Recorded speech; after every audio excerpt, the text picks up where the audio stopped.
हिंदुत्व सम्राट स्वर्गीय बाळासाहेब ठाकरे, धर्मवीर आनंद दिघीस यांच्या ज्वलंत विचारावर मार्गक्रमण करणाऱ्या शिवसेनेच्या ओबीसी व्हीजेएनटी जिल्हा प्रमुखपदी येथील सामाजिक कार्यकर्ते विक्रम चव्हाण यांची नियुक्ती करण्यात आली आहे। मुंबई येथे बाळासाहेब भवन येथे राज्याचे मृदू व जलसंधारण मंत्री संजय राठोड, शिवसेना ओबीसी व्हीजेएनटीचे प्रदेशाध्यक्ष तथा अहिल्यादेवी होळकर शेळी मेंढी मंडळाचे उपाध्यक्ष राज्यमंत्री दर्जा बाळासाहेब किसवे यांच्या हस्ते त्यांना निवडीचे पत्र देण्यात आले।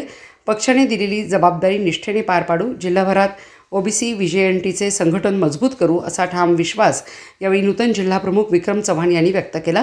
सांगली जिल्ह्यातील संघटन वाढ, व्हीजेएनटी, ओबीसींचे विविध प्रश्न, योजना तळागाळातील प्रत्येक समाज घटकापर्यंत पोहोचवा अशा सूचना यावेळी प्रदेशाध्यक्ष बाळासाहेब किसवे यांनी दिल्या।